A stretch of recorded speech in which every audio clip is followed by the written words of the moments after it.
ज्या विद्यार्थ्यांनी TAIT 3 दिलेली आहे हा GR बारकाईने वाचायचा आहे किंवा संपूर्ण व्हिडिओ शांत ठिकाणी जाऊन ऐकायचा आहे, जेणेकरून आपल्याला आगामी काळात येणारे प्रिफरन्स निवडताना कुठलीही अडचण येणार नाही। याचा अभ्यास बारकाईने जर तुम्हाला असेल, तुमची पोस्ट हातातून तुमच्या जाणार नाही।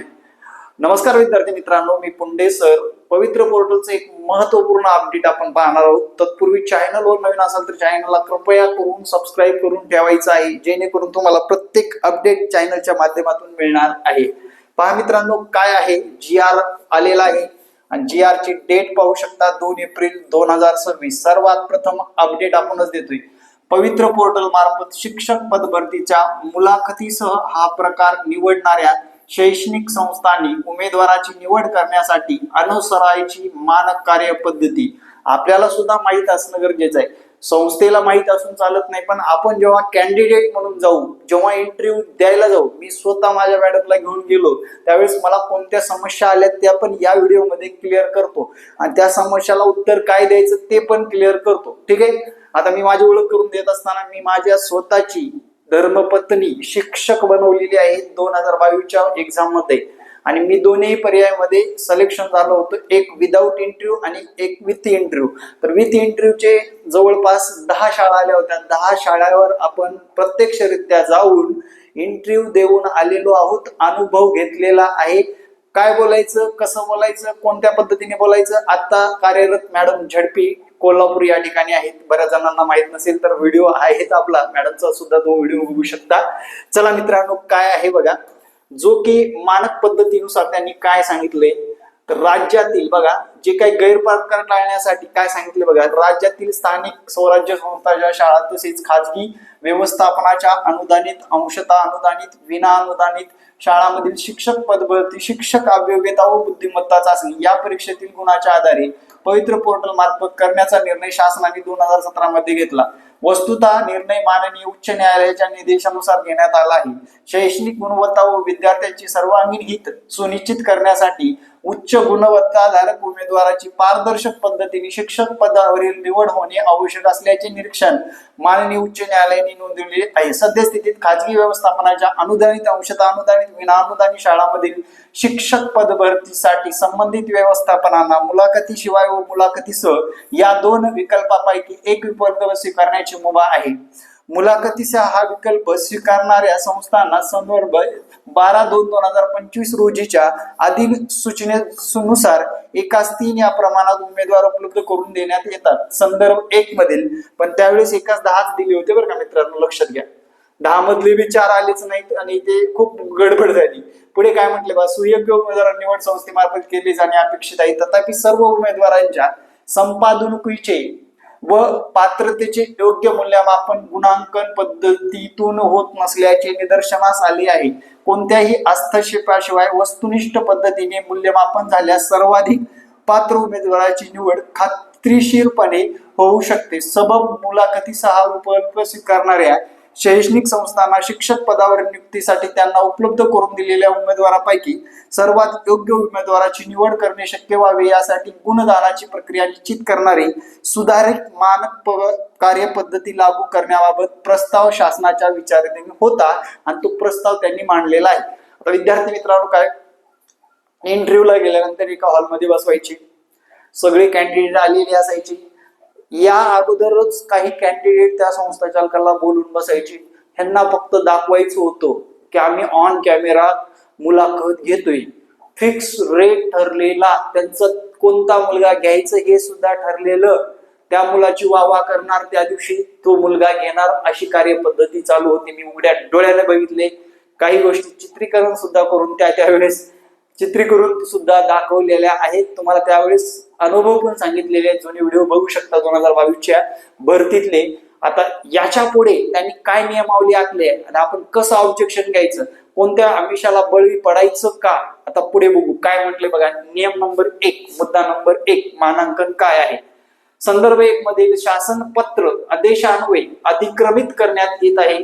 अधिक पारदर्शकपणे उच्च गुणवत्ताधारक उमेदवाराची शिक्षक पदावर निवड व नियुक्ती करता यावी व एकूणच शिक्षक पद भरती प्रक्रियेची विश्वासार्हता विश्वासार्हता वाढावी यासाठी मुलाखतीसह हा शिक्षक पद भरतीचा विकल्प स्वीकारणाऱ्या शैक्षणिक संस्थांनी त्यांना उपलब्ध करून देण्यात आलेल्या उमेदवारापैकी सर्वाधिक योग्य उमेदवाराची निवड करण्यासाठी या शासन निर्णयासोबत जोडलेली परिशिष्टाप्रमाणे गुणांकन प्रक्रिया अवलंबण्यात आवश्यक आहे.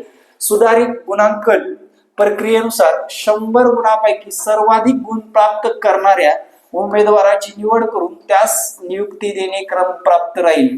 एकूण 100 गुणांपैकी सर्वाधिक गुण ज्यांना आहेत त्यांना त्यांची निवड करणं क्रमप्राप्त आहे असं सांगितलेलं आहे. पुढे काय म्हटलं बघा, उमेदवारांना जर समसमान गुण असतील प्राप्त असतील तर अशा परिस्थितीत ज्या उमेदवाराचे वय अधिक आहे अशा उमेदवाराची निवड करून त्यास नियुक्ती देणे क्रमप्राप्त राहील. उमेदवाराचे वय देखील सारखे असल्यास इयत्ता 12वीचे गुण विचारण्यात घेण्यात यावे. म्हणजे कधी कधी काय होतं, एकाच पदासाठी 2 उमेदवार आलेले असतात, वय सुद्धा सारखं असतं. त्यावेळेस त्यांनी अजून एक नियमावली काय टाकली, ज्या विद्यार्थ्याला वय सारखं असून 12वीचे मार्क ज्या विद्यार्थ्याला जास्त आहे तो विद्यार्थी घेण्यात यावा. हा नियम 2022 ला होता, 2025 ला लागू असेल, लक्षात ठेवा. ठीक आहे. त्यानंतर बघा, संबंधित शिक्षण अधिकारी शिक्षण उपसंचालक यांनी संबंधित संस्थेस उपलब्ध करून देण्यात आलेल्या सर्व उमेदवाराचे विहित प्रकारे गुणांकन झाले आहे किंवा कसे याची खातरजमा करूनच उमेदवाराच्या नियुक्तीस मान्यता द्यावी. हा मुद्दा फार महत्वाचा आहे. पवित्र पोर्टलनी महाराष्ट्र शासनामध्ये कार्यरत असणाऱ्या विविध शाळेतील वेगवेगळे टीचर तिथे इंटरव्ह्यूच्या पॅनलला पाठवले पाहिजे. माझं तर स्पष्ट मत आहे. म्हणजे गव्हर्नमेंट फॉर एक्झाम्पल समजा तहसील कार्यालयातला एखादी अधिकारी इंटरव्ह्यूच्या पॅनल मध्ये ठेवला पाहिजे. संस्था चालक काय करतात, त्यांचे संस्था चालक स्वतः बसतात आणि तिथेच भाव ठरतो बरं का. तिथेच भाव ठरतो की तू किती देणार, तू किती देणार, तू किती देणार.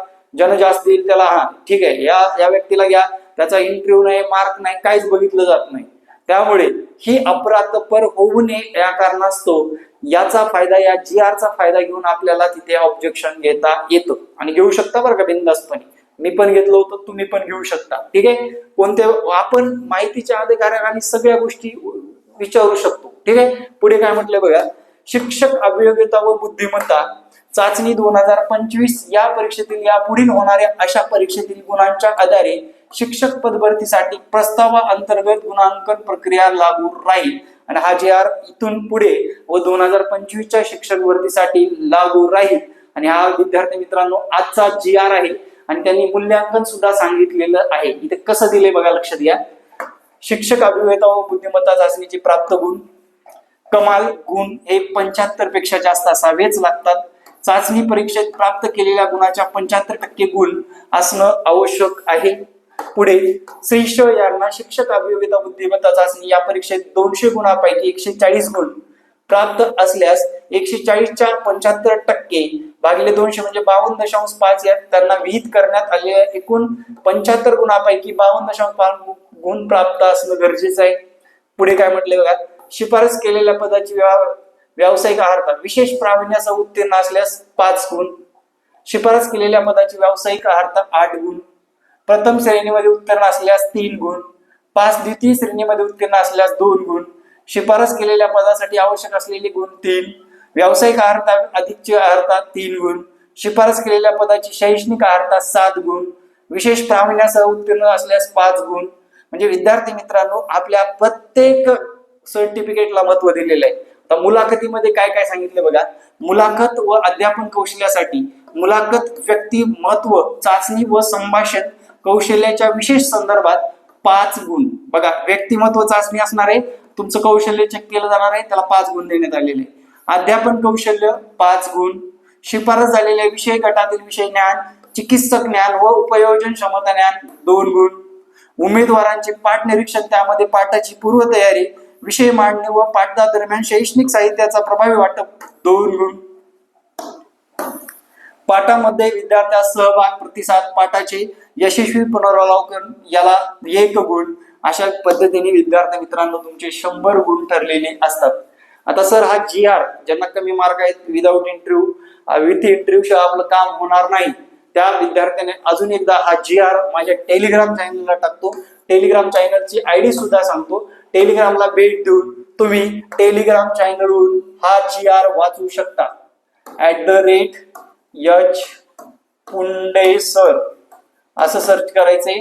टेलिग्राम चॅनलला हा GR टाकला जाईल. आणि विद्यार्थी मित्रांनो, गुण पद्धती, मुलाखत गुण पद्धती सुनिश्चित झालेली आहे, लक्षात ठेवा. त्यानुसार आपला जर नंबर विदाऊट इंटरव्ह्यू मध्ये लागला नाही तर विथ इंटरव्ह्यूची तयारी ठेवा. कारण मार्क तुम्हाला सर्वात मोठं ज्ञान देतात. तुम्हाला माहित आहे आपण लागणार आहे का नाही, सर्वात महत्वाचं. कुणाला विचारायची गरज नाही. ओव्हरऑल लिस्ट आलेली आहे, आपला नंबर किती आहे आपल्याला माहित आहे.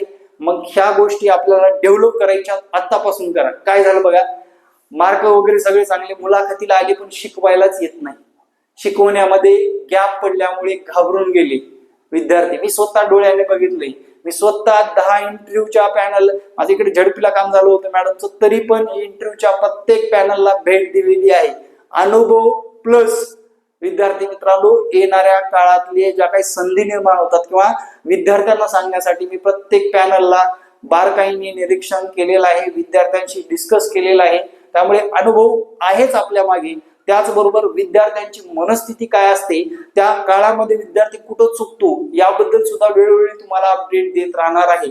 त्यामुळे आपले मार्क आपल्याला बोलत असतील की आपण कोणत्या सेक्टर मध्ये लागणार आहोत, मुलाखती शिवाय लागणार आहे का मुलाखती सह. तर मुलाखती सह लागत असाल तर ह्या सर्व गोष्टी करा. स्वतःच व्यक्तिमत्व प्रेझेंट करायला शिका. कुठेही शाळेवर डेमो वगैरे द्या. पण आपण जर मुलाखतीसह लागत असेल, आपल्याला अध्यापन कौशल्य माहित नसेल, आपलं व्यक्तिमत्व विकसित झालेलं नसेल, तर विद्यार्थी मित्रांनो तुम्हाला तिथे मार्क कमी देऊन ते काढून टाकू शकतात. आणि शेवटी जाता एक अजून सांगतो, तुम्हाला तुमचे मार्क विचारायचे, सर मला मार्क किती पडले मुलाखत झालेल्या दिवशीच. कारण ते अनालाइज करतील. आता हे सर्व GR देतील, सगळ्या संस्था चालकाकडे हा GR पोहोचणारच. त्यांना ती कार्यपद्धती माहीत असणारच. त्यानुसार मार्क आलेत का, फर्स्ट आपला जर गुण चांगले असतील तर आपल्याला त्या लेवलचे मार्क पडलेत का याची झेरॉक्स सोबत ठेवा. जेणेकरून तुम्हाला मुलाखतीसह जेव्हा एखाद्या संस्थेवर जायचा योग येईल त्यावेळेस ही झेरॉक्स तुम्हाला महत्वपूर्ण ठरणार आहे. हे अपडेट तुम्हाला कसं वाटलं नक्कीच कमेंट मध्ये सांगायला विसरू नका. पवित्र पोर्टल जास्तीत जास्त 15 एप्रिल पर्यंत चालू होणार म्हणजे होणार. आणि तुमचे प्रेफरन्स येतील, जाहिराती डिक्लेअर होतील, जागा डिक्लेअर होतील. आणि विद्यार्थी मित्रांनो, एक गुड न्यूज म्हणजे एक साधारण 2 अंकी मेरिट लागण्याची शक्यता नाकारता येणार नाही. म्हणजे 100 पेक्षा सुद्धा कमी मार्क असणाऱ्या विद्यार्थ्यांना संधी उपलब्ध आहेत. त्यामुळे होप सोडू नका. आणि येणाऱ्या भरतीसाठी तुम्हाला best of luck. Like, subscribe, share. धन्यवाद.